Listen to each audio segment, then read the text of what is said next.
What's up, Fuchan? You want to tell everybody what happened today? No? Oh.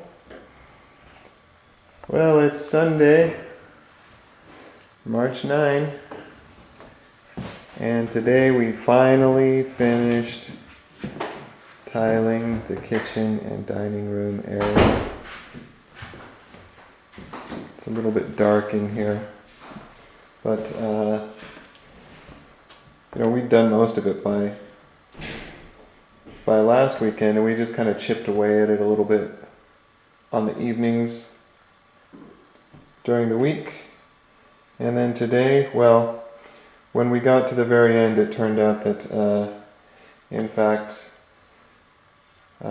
we hadn't quite cut the tiles right for the last rows, and that's basically because when you're using these very thin spacing, using this very thin spacing, when you have 16th inch grout joints, it's very easy to just slightly exceed that. If you have a little bit of dried grout, or not grout, but thin set stuck in there, or well, basically it's easy for it to get sliced, even though you can't really see it. I mean, we didn't, there are no like really noticeably larger grout joints, but it just pushes things along. So unless you leave yourself like a good ½ inch leeway,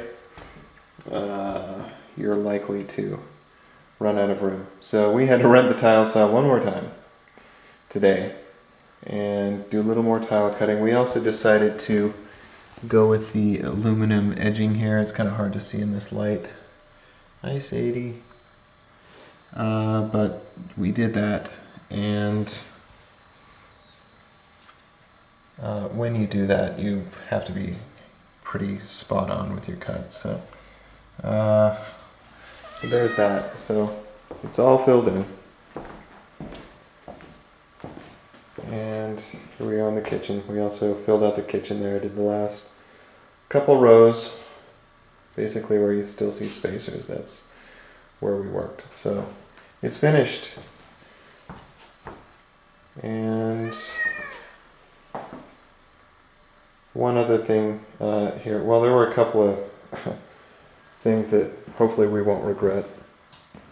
One is that just yesterday I was reading the box, a box of tile, and it said that you actually shouldn't do a 50% stagger. It said they recommend no more than 50 or 33% stagger. We did a 50% stagger. Just assumed that would be fine.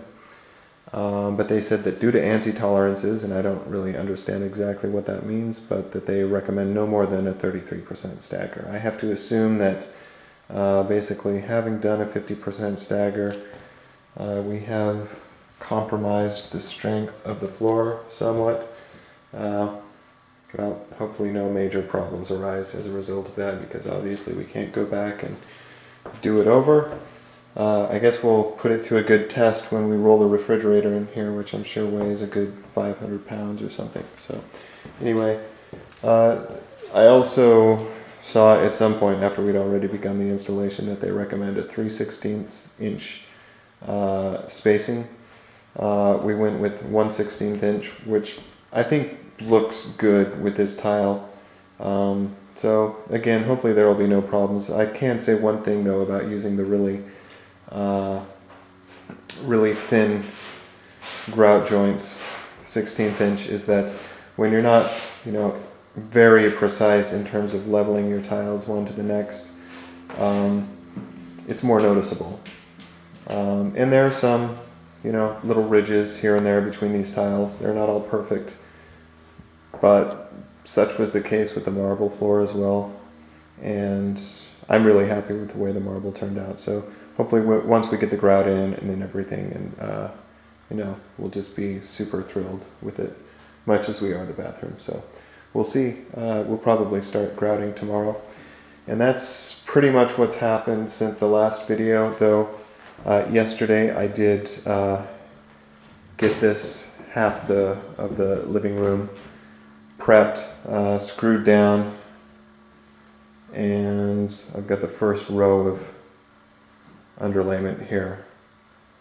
So at least up until we get to the end of this room, like up into the hallway, it's going to go very quickly. It's going to be really easy. So we're going to be moving in fast. It's daylight savings time as of today, so I can probably start working on this in the evenings.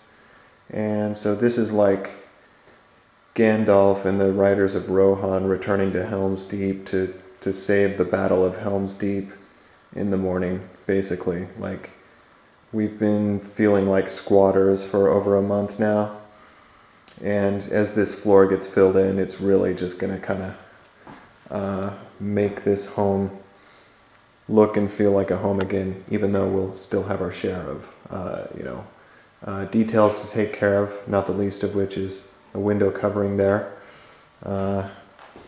window covering here. Got to get trim. We are hiring Hung to come back and do trim throughout the house. They're also going to fix those issues that I mentioned the other day, or in the last video. And so once I get here to the hallway, that's going to probably be the most challenging part of the bamboo. Then I'll just head down the hallway and zip up the insulation, put in all of the transitions. We pretty much planned out all of our transitions for the doorways and here where the tile is going to meet the bamboo and the closets, etc. For flooring transitions, we're pretty much using bamboo. That's a box of, it's probably T-molding or reducer. Here's a piece of reducer, which I think we're actually only going to use in the bathroom doorway.